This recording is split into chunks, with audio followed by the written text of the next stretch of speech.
Please rise for the pledge. I pledge Allegiance to the flag of the United States of America and to the republic for which it stands, one nation, under God, indivisible, with liberty and justice for all.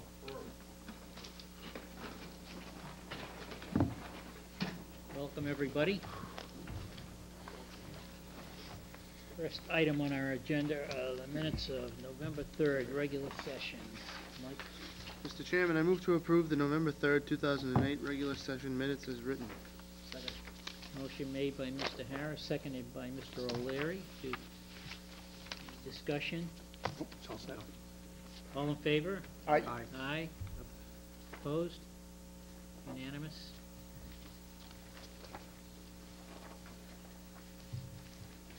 And if you miss something, just ask, okay? Interrupt and ask. Don't be shy. Welcome Leanne. Let the general public know. On behalf of the board, we have a new recording secretary, Leanne, and I'm sorry, your last Ebert, Leanne Ebert. Welcome. Welcome. Welcome. Your tenure be longer than mine.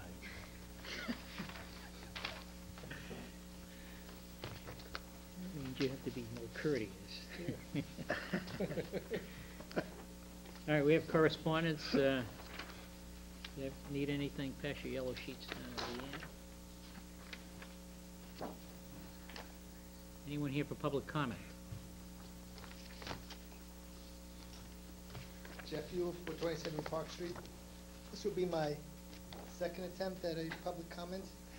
So, I wanted to try to clarify or identify what happened last week, or the last meeting, when I made a public comment.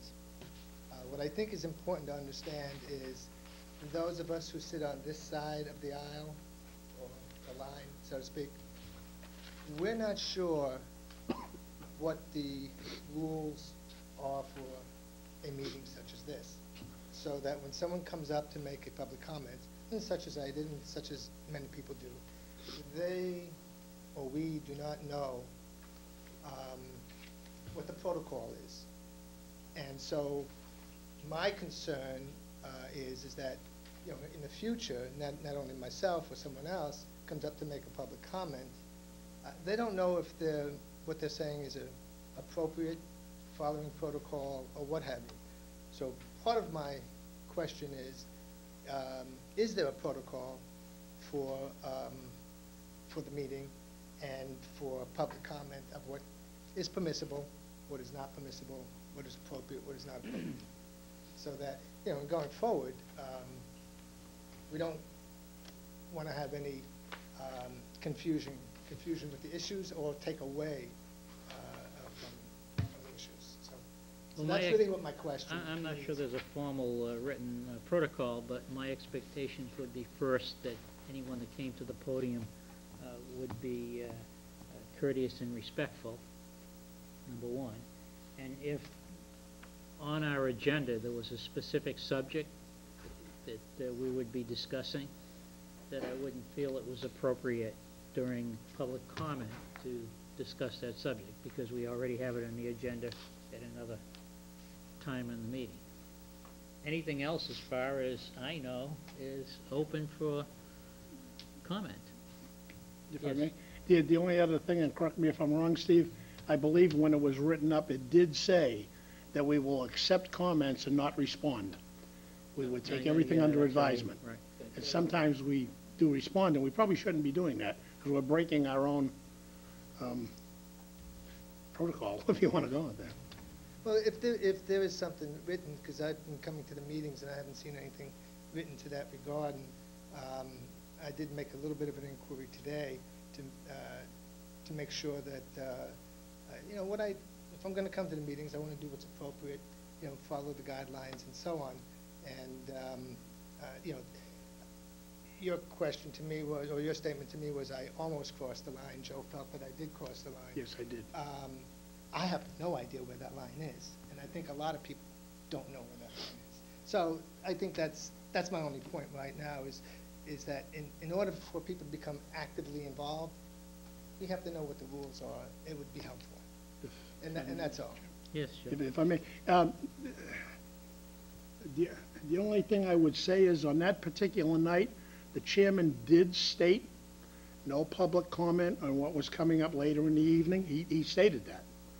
And then, you get up and made your comments. And Well, Yeah. that is true. I was at the point, I was going to nudge the chairman and say, Mr. Chair, this is going out of the public comment. My point and my comment and my quote really had nothing to do with the FAC.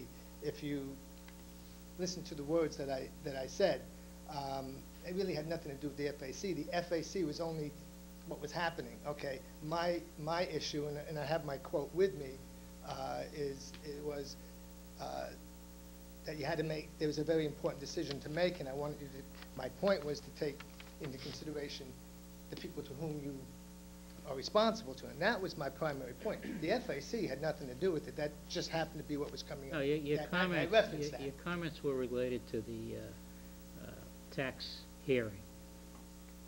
And from my perspective and what I had said before we even started was that to save those comments, because we had an open public hearing on the tax, setting of the tax rate. So that's, my feeling was that you had an opportunity to speak, you just spoke at the wrong time. Well, Okay? Okay, And I understand in what you're saying general, now. public comment is for public comment, with the exception of, as Joe said, if there's something already scheduled, right, you're gonna have your opportunity to talk then, when we're on that specific subject, so. Thank you, We Ben. got a long agenda, so I'd like to move on. Anyone else for public comment? Okay. Next item on our agenda is to ratify the agreement with Covanta. Mr. Hanlon. Yes, good evening, everyone. 3 weeks ago, you authorized the town administrator to sign a notice of intent, letter of intent, with Covanta of Haverhill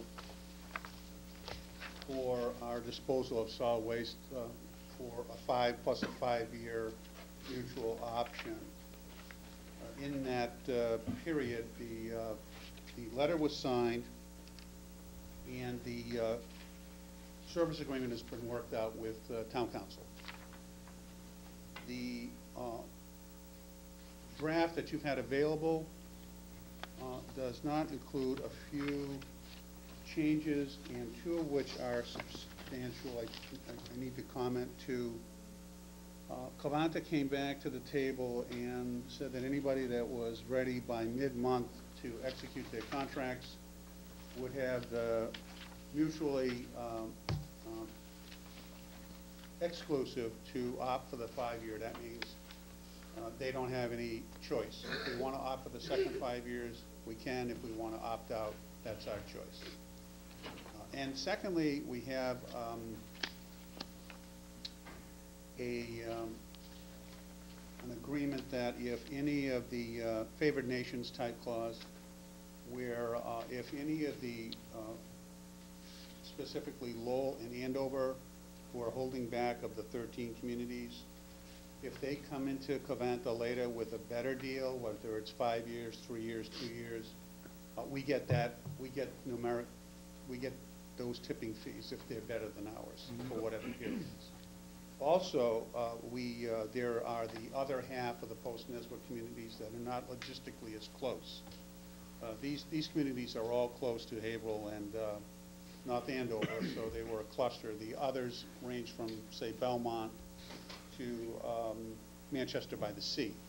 So logistically, they're farther away. However, they're negotiating as a bulk too. And if they come into Covanta and they have a better deal, then we will get those numbers as well.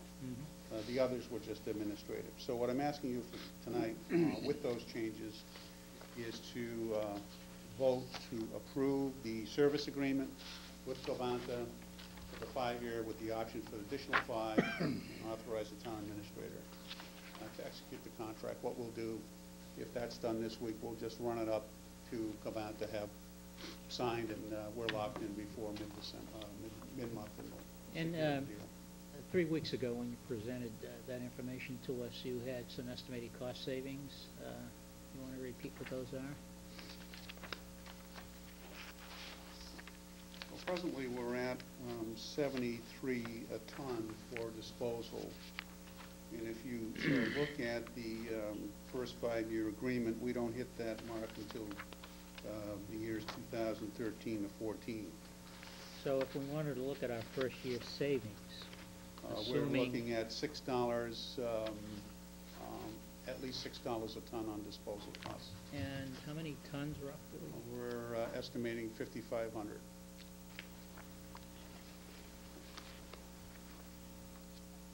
Conservatively.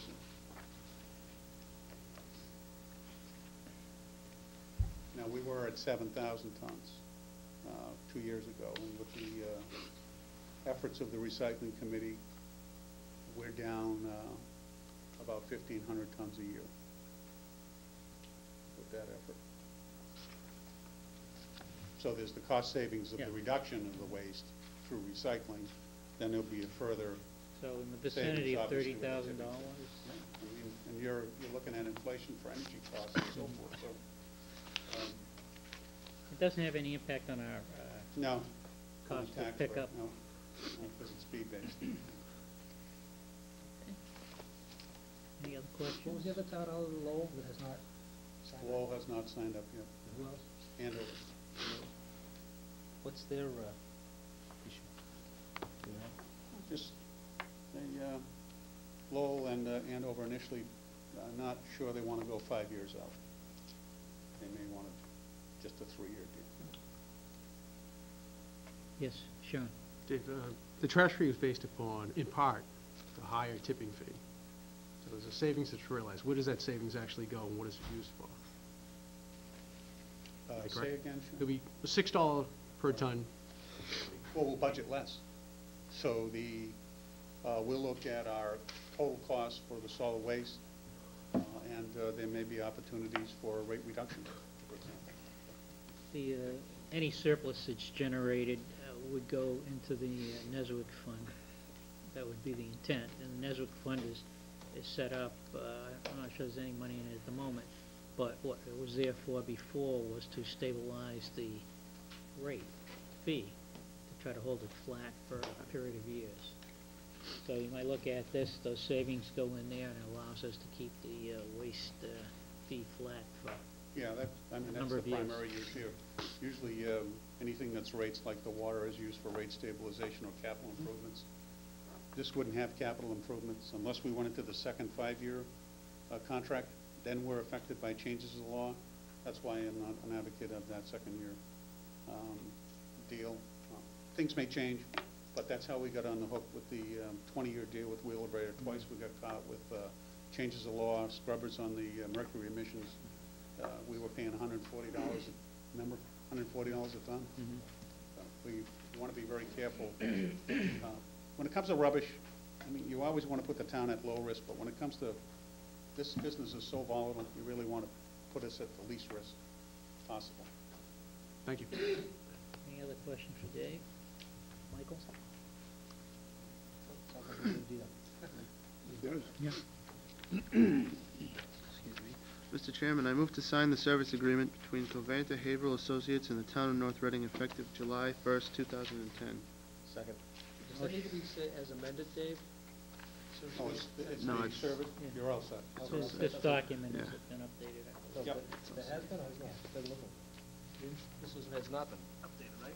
The one we got tonight? I don't know if the one you have, the one that Greg made available may or may not have it. I don't So think this is the one. if you need to Oh. include an amendment to it, But this one here, Greg, I don't think has those, they're just look. Well, what's more important is the one we're gonna sign, so, Okay. has that one been updated? I assume that one's believe been it updated, has. is that correct, Greg? I would suggest that until we review it, you sign nothing, you simply take your vote, give us a chance to go back and review it. All right. And what we'll do is, if in fact that language is correct, what we'll do is leave it for your signature when you come in and sign the warrants. So should I amend the motion to read as amended? So just, Or that's just- fine, and then we'll just sign it. Yeah. Sign the warrants. Yeah, I believe all we have left to do is a vote.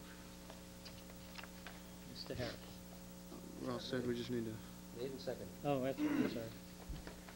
All in favor? Aye.